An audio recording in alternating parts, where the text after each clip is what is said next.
The rain poured endlessly over the city, washing the streets in silver light. Inside a quiet hospital room, a woman named Emily lay still beneath a thin white blanket. Her face was pale, her breathing weak, and the beeping of the heart monitor was the only sound keeping rhythm with her life. The nurse entered softly, her shoes tapping against the floor, and looked at the empty chair beside the bed.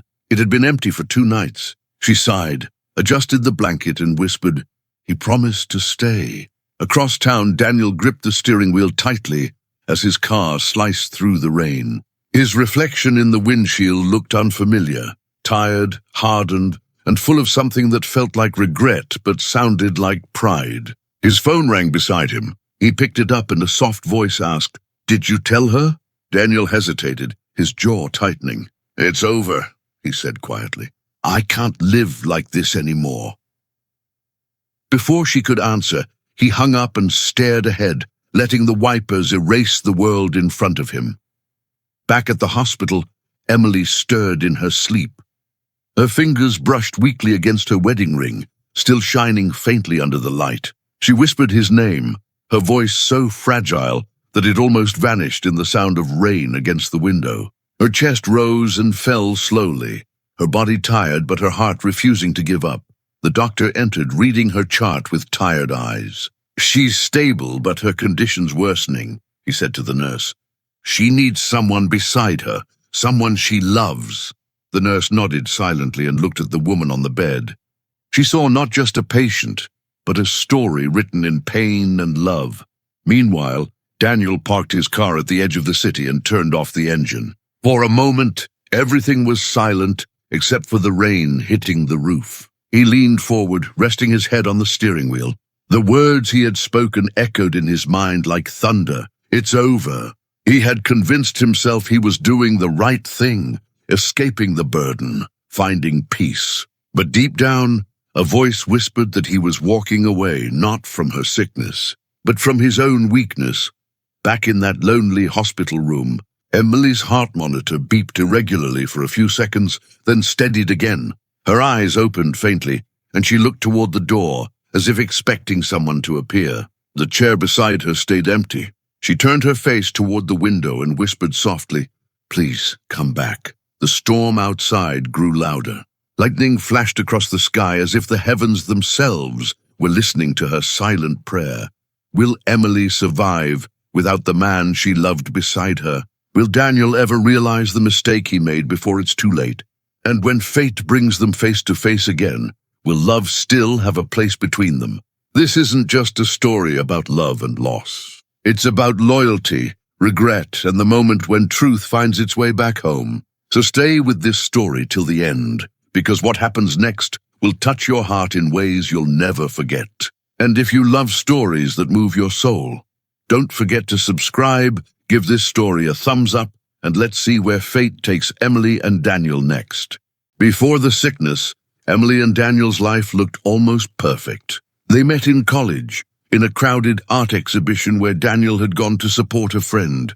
Emily stood in front of a painting, lost in thought, her eyes full of wonder. When she turned and accidentally spilled coffee on his shirt, he laughed instead of getting angry. That was the beginning of everything. Their connection grew quickly. Daniel was ambitious and confident, always talking about his dream of becoming an architect who would change the skyline of their city. Emily was gentle, thoughtful, and calm. She balanced him in every way. She became a teacher at a local school after graduation, while Daniel started working at a construction firm. Money was tight in those early days, but love made their small apartment feel like a palace.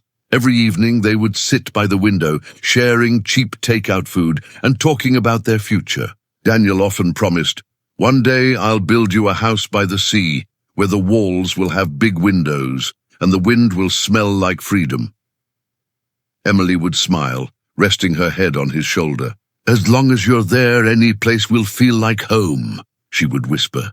When they finally got married, it was a small ceremony. Their friends teased them for how inseparable they were. For years, everything felt right.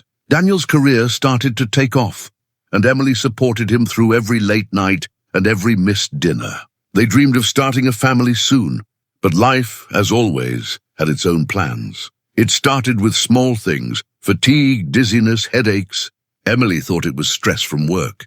But one morning she fainted while preparing breakfast. Daniel rushed her to the hospital, terrified. The diagnosis came like thunder on a clear day. Emily had a rare illness that would require long-term treatment and expensive medication. At first, Daniel refused to believe it. "She'll be fine," he told the doctor. "We'll fix this." But as weeks passed and the bills grew, the hope in his voice began to fade. Emily could see the change in him. He still smiled, but the warmth behind it was gone. He would come home late, sit in silence, and sometimes look at her with eyes that seemed full of pity rather than love. Emily tried to stay strong for both of them. She spent her days in bed reading books and pretending to feel better than she was. When Daniel sat beside her, she would hold his hand and say, "It's just a bad season. It will pass." But Daniel no longer answered the same way he used to. At work, pressure began to mount. Daniel's boss had given him a major project, but he was distracted and restless. He started missing meetings, and one evening, after a particularly rough day, a colleague named Vanessa offered to buy him a drink. She listened to him complain about his problems, told him he deserved happiness, and for a moment he believed her. Days turned into weeks, and slowly Daniel began to pull away. He spent less time at home, making excuses about work. Emily noticed the cologne that wasn't hers, the silence during dinner, and the texts he tried to hide. Still, she didn't confront him. She only prayed for him, and for herself. One night, she found him sitting on the couch, staring at the floor. She placed a trembling hand on his shoulder. "Daniel," she whispered, "are you tired of me?" He didn't look up. "I'm tired of this life," he said coldly. That was the night she cried until dawn, and by morning, Daniel had already started to disappear from her world, not with loud arguments, but with quiet absence. The sickness grew worse. Emily was admitted to the hospital for long-term care. The doctors told her she needed constant monitoring. Daniel promised he would visit every day. For the first few days, he did. Then he started skipping one day, then another, until the space between visits became weeks. Every time she woke up and saw the empty chair beside her bed, she told herself he was busy, that he would come tomorrow. But deep down, she knew the truth. The man who once vowed to protect her had already left. Still, she refused to hate him. Instead, she began to write small notes in a diary, thanking him for the memories they once shared. She wrote about the day they met, their first kiss, and the night he built her a small bookshelf because she loved reading before bed. Each word was filled with forgiveness, not anger. She didn't know it then, but those notes would one day find their way to him and change everything. The days inside the hospital began to blend together. Morning light filtered through the curtains, and every day felt the same, slow, silent, and heavy. Emily kept her small diary close to her pillow. It had become her only friend. Every night, she wrote a few lines, even when her hands trembled too much to hold the pen steady. Some pages were full of memories, others just quiet prayers. Daniel's visits grew rarer. At first, he brought flowers. Then he stopped bringing anything. Soon he stopped coming at all. When the doctor asked if they could reach her husband for consent to start a new treatment, the nurse had to lower her eyes. "He's not answering our calls," she said quietly. One rainy evening, Emily looked toward the door for what felt like the 100th time that week. No one came. The food tray by her bed had gone cold. The nurse entered with a soft smile, pretending not to notice the tears in Emily's eyes. "Maybe tomorrow," she whispered. Emily nodded weakly and looked down at her hands. The ring that once meant forever now felt like a weight she couldn't take off. Across the city, Daniel sat in a warm restaurant with Vanessa. The sound of laughter and clinking glasses surrounded him. Vanessa leaned across the table and smiled. "You look better now," she said. "You were drowning before." Daniel forced a smile, but inside he felt nothing. He looked down at his phone, its screen black, and for a brief second, he imagined Emily's name flashing on it. That night, Emily's condition worsened. Her body had grown too weak to fight alone. The doctor ordered an emergency transfer to intensive care. As they wheeled her down the corridor, she whispered one last thing to the nurse. "If he ever comes back, tell him I forgave him." The next morning, the nurse called Daniel. Her voice was calm but firm. "Your wife's condition is critical. If you want to see her again, you should come now." Daniel froze. The air in his apartment felt heavy. Vanessa walked out from the kitchen holding 2 cups of coffee. "What's wrong?" she asked. He didn't answer. For a moment he wanted to go, but fear held him still. "It's nothing," he said at last. "Just the hospital," Vanessa frowned. "You don't owe her anything. You already did your best." He looked at her for a long time, then nodded, though his chest ached. "Yeah," he whispered. "I guess I did." That night Daniel couldn't sleep. He kept hearing Emily's voice, soft, forgiving, full of warmth. He saw her face in his dreams, reaching for him in the dark. When he woke up, his heart was racing. He sat on the edge of the bed, staring at the wall, realizing he hadn't really escaped anything. He had only replaced love with silence. At the hospital, the doctors worked through the night. Emily slipped in and out of consciousness. In her mind, she saw flashes of the past. Daniel laughing under the rain, Daniel holding her hand when she was first diagnosed, Daniel whispering, "Forever," under a blanket of stars. The memories came like waves, soft but painful. Days later, the doctor told the nurse that Emily's chances were slim. "She needs strength, emotional strength," he said. "Sometimes that's more powerful than medicine." The nurse nodded and picked up the small diary from the bedside table. She opened it to find page after page of Emily's handwriting. Each word spoke of love, pain, and forgiveness. One line read, "Even if he never comes back, I hope he finds peace." Something about those words touched her deeply. That night, the nurse took pictures of a few pages and posted them online with a simple caption, "A wife's letters to the man who left her." Within days, the posts spread across the city. People who had never met Emily were writing messages of love and hope in the comments. Some came to the hospital to leave flowers at her door. Others wrote letters saying her words had helped them forgive someone in their own lives. Emily didn't know any of this. She was too weak to speak now, her eyes closed most of the time. But around her, the world was quietly changing. Her pain was becoming a light for others, and somewhere across town, Daniel's co-worker showed him the same post during lunch. "This woman's letters are going viral," he said with a laugh. "Can you imagine loving someone like that?" Daniel glanced at the screen. His fork slipped from his hand when he saw the handwriting. It was hers. He scrolled down, his eyes racing across the words. Every sentence was a piece of her heart, a memory he had thrown away. The room seemed to spin. He stood up without a word and walked out into the rain. He had left her to die alone, but fate had found a way to bring her voice back to him. And now, for the first time, he was ready to listen. Daniel drove through the rain, his heart pounding louder than the storm outside. The city lights blurred in his vision as tears mixed with the raindrops on his face. Every word from Emily's letters echoed in his mind. "Even if he never comes back, I hope he finds peace." The kindness in those words broke something inside him.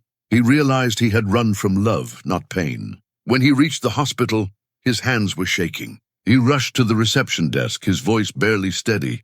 "Emily Carter. Where is she?" The nurse recognized his face, her expression unreadable.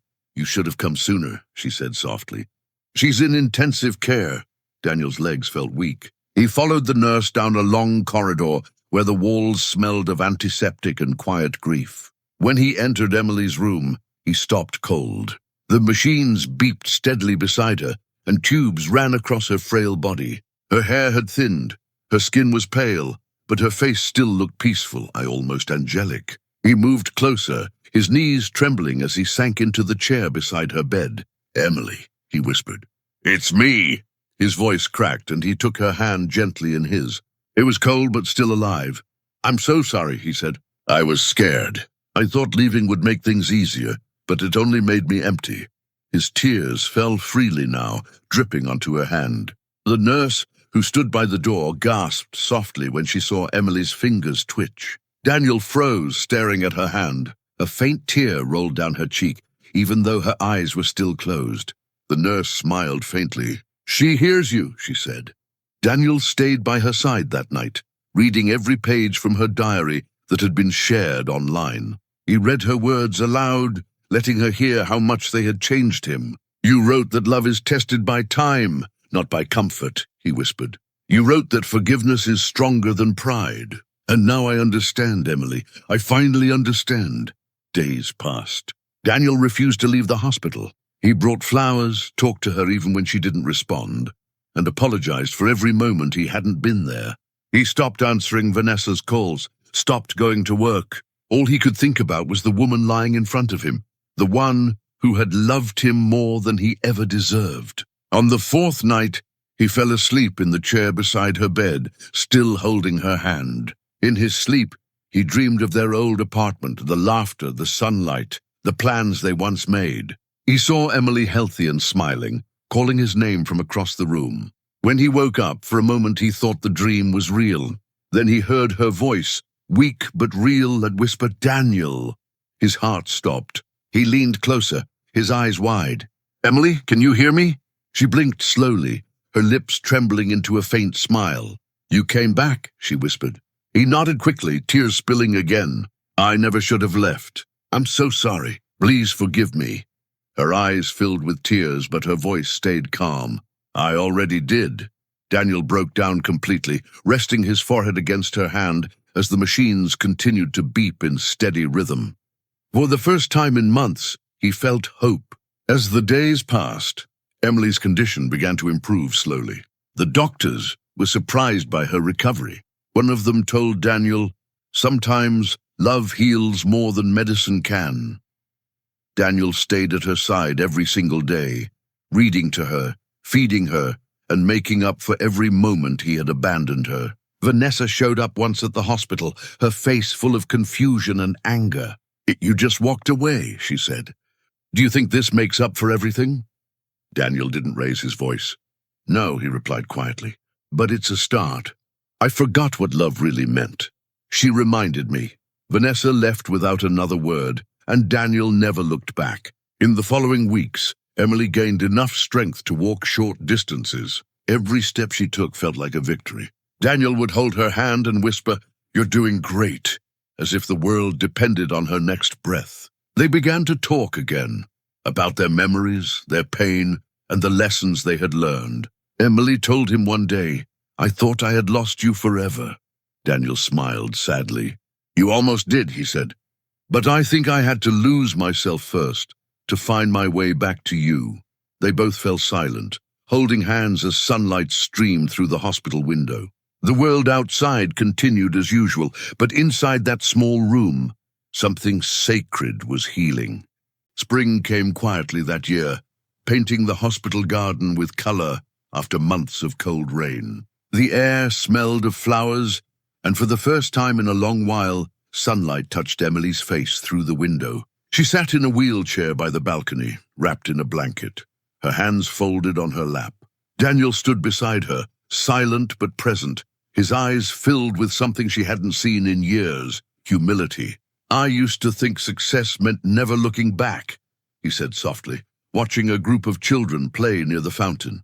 "But now I know I've spent years running from the things that truly mattered."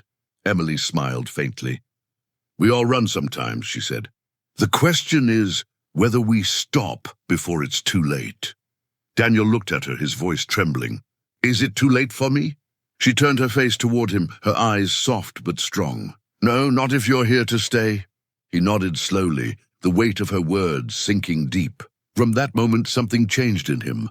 He wasn't just visiting anymore. He was rebuilding. Every day he arrived early, helping her with therapy, pushing her wheelchair through the hospital garden, or simply sitting beside her in silence. Sometimes words weren't needed. The quiet between them said everything. Weeks passed, and Emily grew stronger.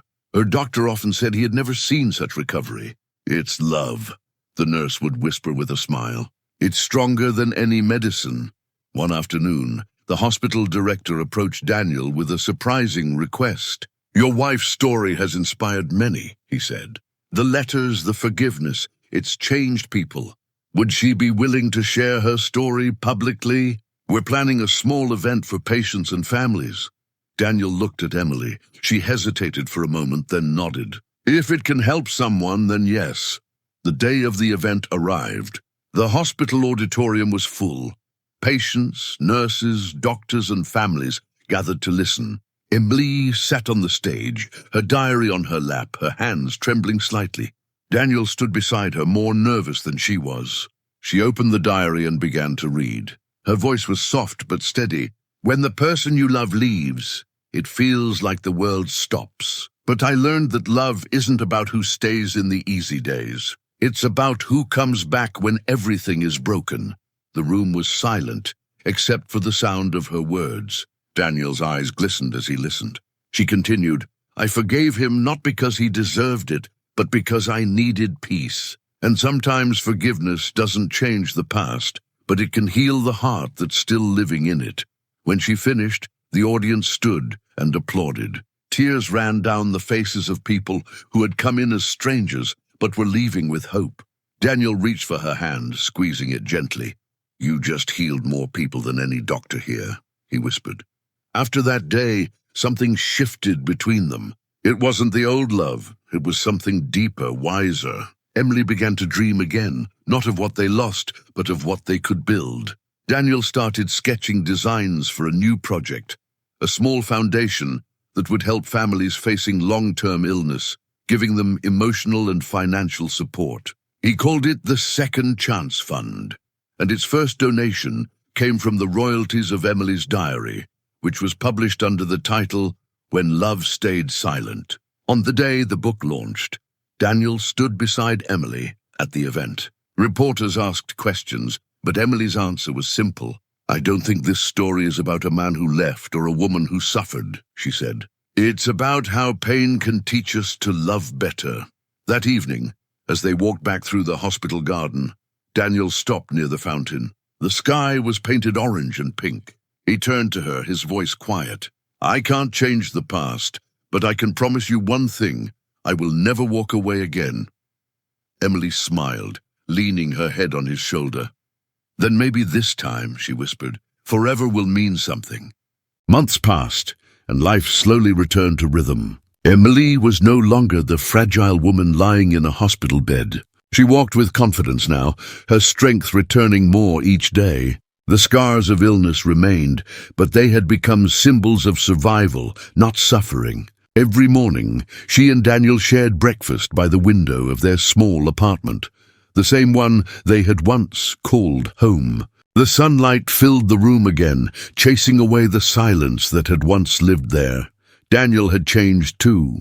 The man who once chased ambition now found meaning in small moments. A shared laugh, a quiet dinner, a morning walk holding Emily's hand. He no longer measured life by success, but by gratitude. He had reopened his architectural firm, but this time it wasn't for profit. He began designing homes for families who couldn't afford one, using part of the earnings from Emily's book to fund the projects. Emily's story, When Love Stayed Silent, spread far beyond the hospital walls. Letters poured in from people around the world, strangers who had been inspired by her forgiveness. Some wrote that they had reconciled with family members they hadn't spoken to in years. Others said they had learned to forgive themselves. Emily often sat by the fireplace reading those letters aloud, tears of gratitude glistening in her eyes. One afternoon, Daniel found her sitting in the garden with a notebook in her hand. Writing again? He asked with a smile. She nodded. Yes, but not about pain this time, about hope, about what love becomes when it survives everything. Daniel sat beside her, looking at the roses blooming nearby. You've turned every scar into a story, he said softly. And every story into something beautiful. Emily looked up at him. You helped me do that, she replied. We helped each other. That evening they took a walk to the same hospital where everything had begun. The staff still remembered them. The nurse who once whispered hope into Emily's ear now greeted them with a warm smile. You're proof that miracles exist, she said. Emily smiled back. No, she answered. We're proof that love does. They visited the ICU, where she had once lain fighting for her life. The room had new patients now, new stories beginning. Emily placed a small flower on the windowsill and whispered a quiet prayer for those still fighting their battles. Outside, the city glowed under the evening light. Daniel and Emily walked hand in hand, the past finally at peace. As they reached the garden gate, she stopped and looked up at the sky painted in shades of gold. "Do you think love ever truly ends?" she asked softly. Daniel smiled, brushing a strand of hair from her face. "No," he said. "It just changes shape until we recognize it again." She nodded, tears welling in her eyes. "Then maybe that's what forever really means." They stood there for a long time, watching the sunset, letting silence speak for them. A silence not of loss, but of peace, because sometimes love doesn't need to be perfect to be true. It only needs the courage to begin again, and as the story closes, one truth remains clear. Even broken hearts can find their way back home when forgiveness leads the way. Sometimes life tests love not through joy, but through pain. We often forget that the people beside us today might be the very ones who will save us tomorrow. Daniel learned that leaving was easy, but coming back took courage. And Emily proved that forgiveness doesn't make us weak. It sets us free. So if this story touched your heart, share it with someone who still believes in second chances. Give this video a thumbs up, and don't forget to subscribe for more stories that remind us what true love really means.